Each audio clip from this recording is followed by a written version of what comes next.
Hey everybody, and welcome back. Let's have another Vintage 2 Today review. Right here we're looking at the 1983 Biker Scout figure from Return of the Jedi. And this is the old Kenner figure. It's a nice figure. And I think what interests me most about this figure and its upgrades is how very little it's changed.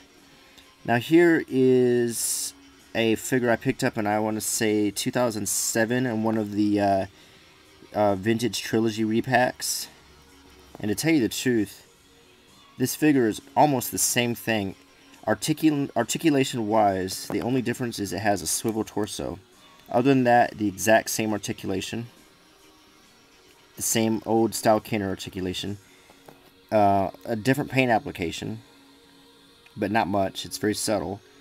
The head's slightly smaller, and the weapon has a working holster on the ankle, while this one has sort of a molded in suggestion of a holster here. And the weapon is considerably smaller and more realistic in this upgrade from the Kenner one. So actually very similar. I mean, you could almost pair these together and they'd match.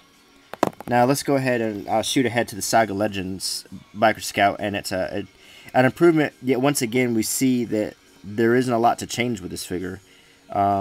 Slightly different paint applications along the torso, a little bit off-white here. He has weathering on his boots to suggest that he's been in mud or dirt. If you can see that. The same. It looks like the mold of the same weapon.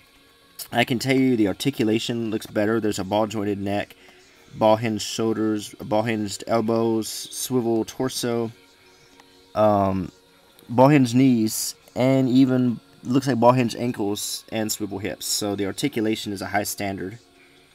This, of course, is one of the figures that came with a coin. I'll let you take a look at a nice picture. And seen from the back. I'll read the bio. These stormtroopers are stationed on planets instead of Imperial vessels.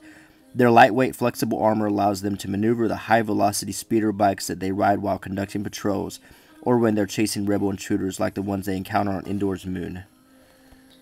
On the back, it shows some interesting figures from the wave that I'd like to get, especially this Dark Trooper right here.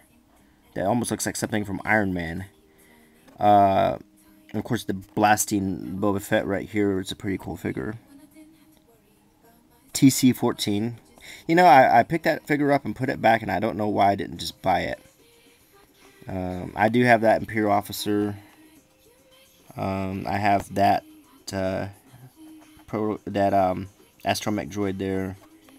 And that would be the Grievous. I think one of my subscribers mentioned that the arms probably connect.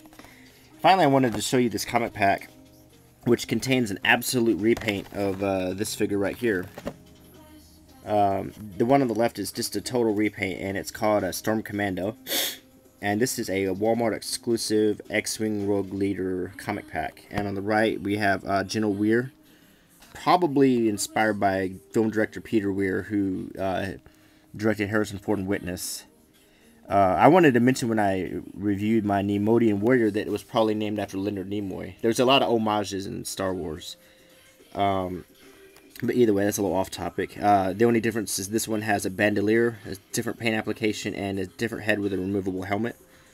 So this is a fairly easy comic pack to find. And here's the back of it. And so I'm going to look at some of the other comic packs available. Some of those actually look pretty good. I like the flaming whip she has here. Which I seem to have missed all of these. But anyway, this was a quick review, but I thought you'd enjoy it anyway. And so that was a look at the 1983 Biker Scout. Alright, please subscribe and subscribe to my friends. And I'll see you again soon. Bye.